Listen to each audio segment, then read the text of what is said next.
Graças a Deus. Hoje, quarta-feira, dia 28 de maio, estamos aqui com uma meditação maravilhosa da Palavra de Deus. Antes, vamos iniciar com oração. Senhor Deus, em nome do Senhor Jesus, faça a Tua vontade, aquilo que muitas pessoas precisam entender, e até a mim mesmo, Senhor, do que o Senhor quer falar conosco nesta manhã. Em nome de Jesus, amém. Tenha em mãos aí, na sua casa, no trabalho, onde você vai ouvir esse vídeo. Gostaria de você também conferisse na palavra de Deus para saber e entender de uma forma coerente, séria, pura e do verdadeiro temor de Deus, falar a palavra de Deus com verdade. Estamos aqui com nossa Bíblia, ou seja, duas, tem logo duas aqui. E vamos falar do assunto magnífico. O Senhor nos inspirou de uma forma gloriosa esse tema. Olha só, o fruto do Espírito e os seus reflexos nos praticantes. Uma coisa é você conhecer toda a Bíblia, de capa a capa, de Gênesis a Apocalipse, ler várias vezes. E outra coisa bem diferente é, às vezes, você não conhecer nem toda a Bíblia. No caso, me refiro a mim, desde os 17 anos de idade, que tive um encontro com Deus e leio a palavra de Deus desde os 16 anos. Ainda não servia a Deus, mas no colégio, os Gideões são uns servos de Deus da igreja, que eu não vou citar o nome, no colégio distribuía os Novos Testamentos. E ali comecei a ler a palavra de Deus. E o mais importante é que fique bem frisado aqui. Não é você conhecer toda a palavra de Deus, conhecer tudo. Lucifer, que hoje é Satanás, ele estava no céu, conhecia tudo da palavra, conhecia tudo de Deus. Mas nem por isso deixou de ser uma pessoa que não praticava o temor à palavra de Deus. Então, é bom você conhecer a palavra de Deus? Sim, mas melhor é nós, eu e você, praticar. Vamos iniciar a mensagem. Vamos falar apenas de 4 ou provavelmente 5 frutos do Espírito, o fruto do Espírito. Primeiro, vamos falar de longanimidade. Gênesis, vamos ler primeiro Gênesis capítulo 45, versículo 4. Gênesis capítulo 45, versículo 4. E disse José a seus irmãos: agora chegai-vos a mim. Chegaram-se. Então disse José: eu sou José, vosso irmão, a quem vendeste para o Egito. Ele disse: chegai-vos a mim. Ele estava ali como governador. José poderia prender eles, podia castigar, fazer o que quisesse. Mas ele não fez isso. Muitas das vezes, pessoas nos fazem mal. E a gente tem, às vezes, a pessoa na mão, como Davi tinha Saul e não tocou em Saul. Quando você tem um coração de Deus, você não guarda mágoa, você não procura vingança com suas próprias mãos e você perdoa, é longânimo. Aqui estamos falando sobre longanimidade. José foi longânimo, disse: chegai-vos a mim, não se entristeçam. Foi para a providência de Deus que aconteceu tudo isso. O servo de Deus, a serva de Deus, em situação que acontece adversa e até de abandono, de desprezo, de inveja, que mais lá na frente iremos abordar este tema, que algo para a glória de Deus, que vai curar muitas pessoas que têm inveja. Vai, para a glória de Deus. Então, ele age assim, com misericórdia. Essa é a atitude da pessoa que tem o fruto do Espírito, longanimidade. E José teve isso. Abraçai-me, eu não vou vos fazer mal. Foi para a providência de Deus para conservar as vossas vidas, a minha e as vossas vidas do meu pai. E ali ele chorou. Chorou quando abraçou. O amor do Espírito Santo, quem tem o fruto do Espírito Santo, é isto. Em vez de ter ódio, ter mágoa, não, ele desce, se esvazia e suporta a situação que passa de abandono, de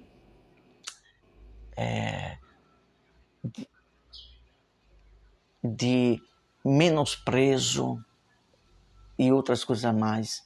Aí a pessoa que tem o propósito de Deus, ele faz, ele pensa isso. Não, tudo que me acontece é permissão de Deus, todas as coisas cooperam para o bem daqueles que amam a Deus. Então José ficou firme no propósito. Não, estou aqui padecendo nessa cadeia, fui desprezado pela minha família, pelos meus irmãos, tenho sido humilhado, mas isso vai me surtir para uma maturidade e para eu entender mais, aprender mais sobre o fruto do Espírito e amar mais a Deus e confiar mais a Deus. O servo de Deus, ele age assim, através do fruto da longanimidade.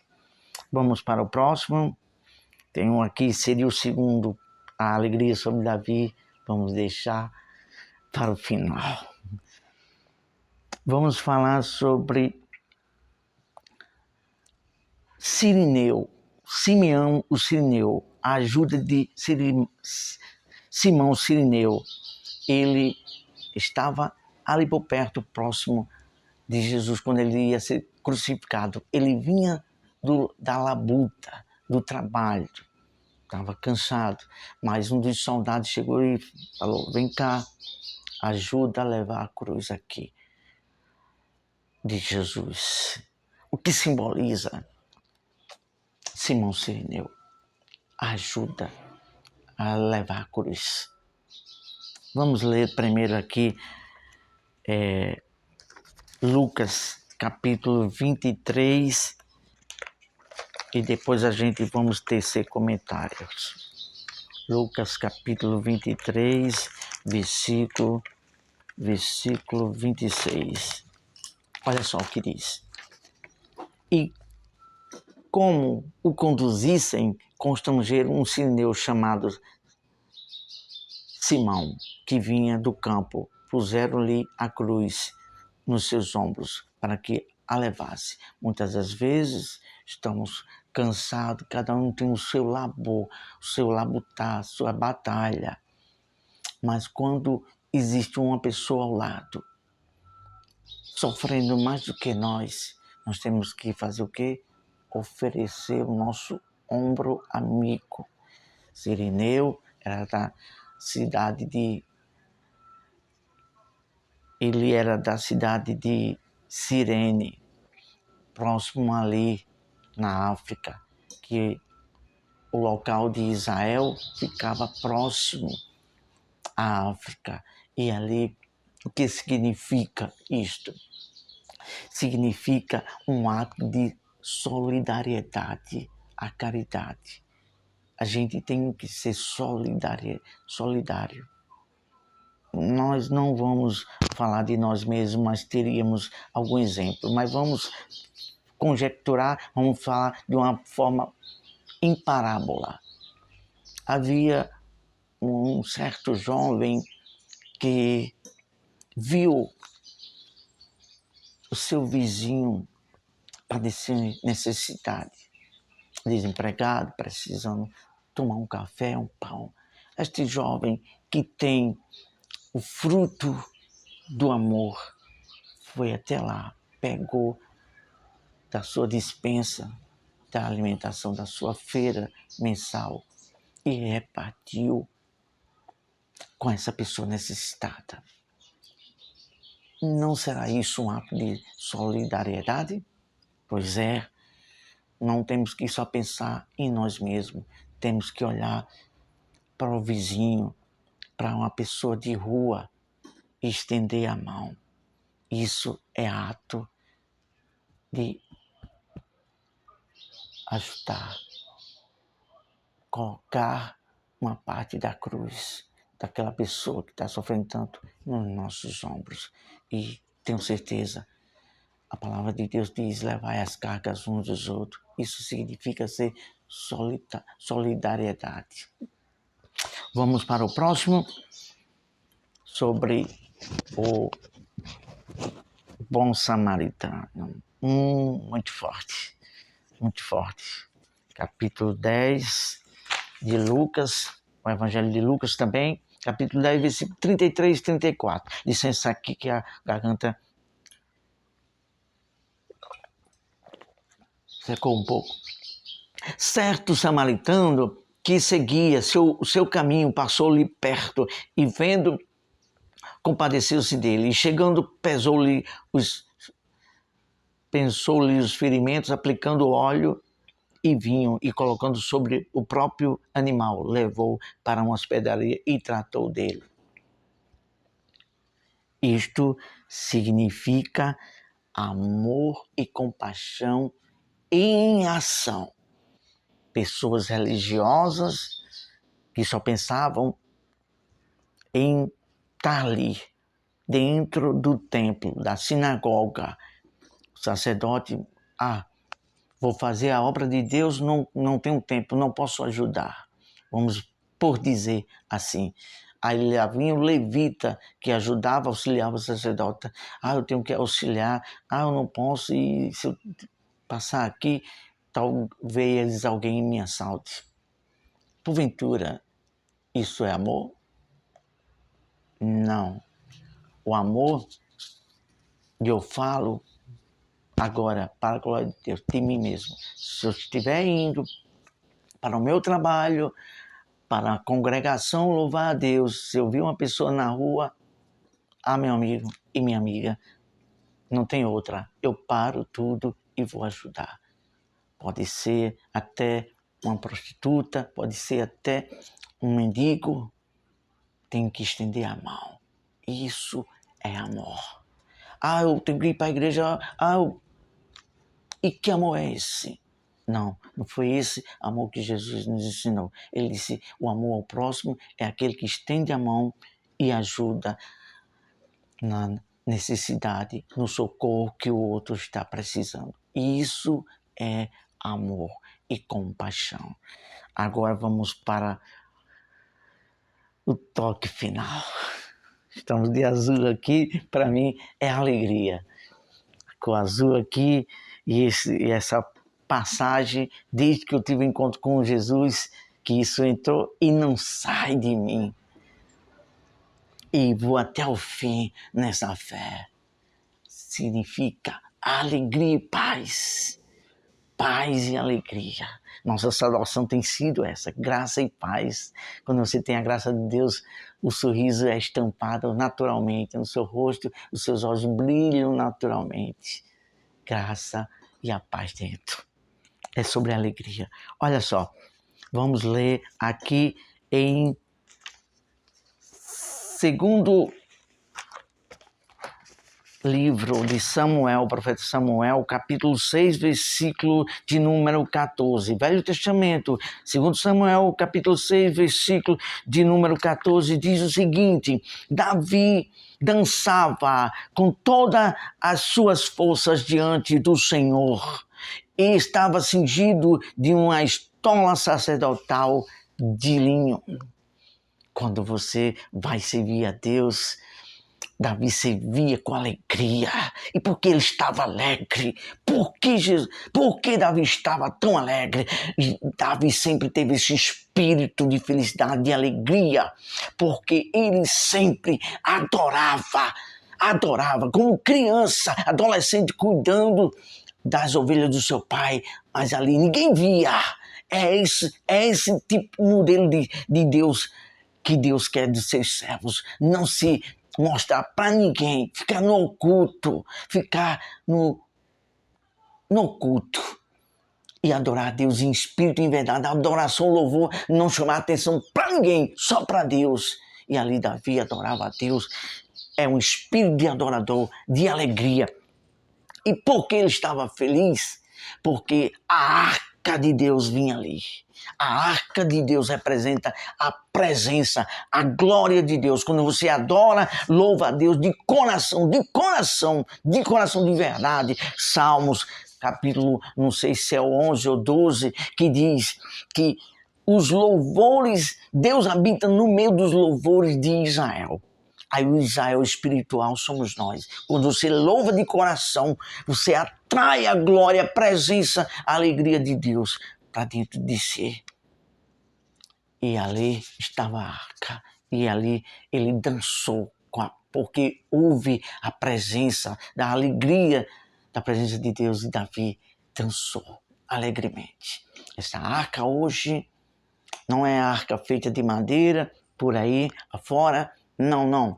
Isso foi no passado, na antiga aliança. A arca de Deus hoje, na nova aliança, é a própria presença da glória do Espírito Santo dentro de nós. Você não precisa pagar, não precisa fazer nada para ter essa alegria. Apenas aceitar Jesus, ser fiel e um adorador no Espírito e ser grato. Porque quando você bendiz, você é grato, você é feliz e é alegre. E é este espírito, essa alegria que Deus quer dar. Isso também está escrito em Isaías, capítulo 61, versículo 3, que diz que Ele nos deu óleo de alegria e vestes de louvor. Entenda bem isso. É isso que o nosso Deus quer nos dar. Então, a alegria é do fruto do Espírito Santo. Quem tem esta alegria, que eu fecho a palavra de Deus, quem tem a alegria, quem tem o Espírito Santo é alegre. Graças a Deus, desde que aceitei o Senhor Jesus, desde os meus 17 para 18 anos, é conservado. É naturalmente, não precisa você fazer algo externo, gritar, querer cantar euforicamente. Não, a alegria de Deus, eu estou aqui, ou no trabalho, em qualquer canto, na rua, e fico louvando, me encho do gozo que o Espírito Santo está dentro de nós. Quando a gente canta louvores, Deus está escrito, Deus nos deu um novo cântico. Então quem é feliz, quem tem esse novo cântico, naturalmente, na rua, dentro de casa, no banheiro, no trabalho, está louvando, porque há um gozo que a pessoa não se contém. É o Espírito Santo, é o gozo da alegria do Espírito Santo, do fruto do Espírito Santo dentro de nós. E a gente é feliz naturalmente, canta a Deus em todo tempo, em toda hora, onde estiver. É isso que Deus quer. Tanto para mim como para você. Esse gozo da alegria do Espírito Santo dentro de você. Faz toda a diferença, a alegria. Poxa, talvez você tenha tudo, carro, casa, bom emprego, uma esposa dedicada ao seu lar, cuida de você, mas parece que falta alguma coisa. E o que é? A felicidade, a alegria, a verdadeira felicidade, que é ter o Espírito Santo, a presença, a glória de Deus dentro de você. Aí sim. Você pode perder tudo nessa vida, mas se você tiver essa alegria, ela te faz forte e te ajuda a lutar pela vida e ir em frente e ser bem feliz nessa vida. Não será uma felicidade completa, não é completa. Temos tribulações, o Senhor Jesus disse, no mundo tereis aflições, mas tem bom ânimo. E também depois ele disse, quando estivermos com Ele na glória, na presença dEle, a nossa alegria será completa. Olha só, aqui já você tem esse gozo, essa alegria, e está escrito que no reino de Deus é gozo e alegria no Espírito Santo. Que dirá quando chegar lá? Ah, meu amado e minha amada, espero esperançoso chegar esse dia para estar lá, cantando no lindo coral, glorificando ao nome do Pai, do Filho e do Espírito Santo. Vamos ficar por aqui, porque se formos falar dessas maravilhas, da alegria, do gozo de Deus dentro de nós, nós passaríamos mais tempos aqui. Deus abençoe, ótima quarta-feira, que o Espírito Santo, que a palavra de Deus, que o temor de Deus invada o nosso ser com esse gozo, com esses frutos do Espírito Santo. Até a próxima, se o Deus eterno, o Deus glorioso, assim nos permitir.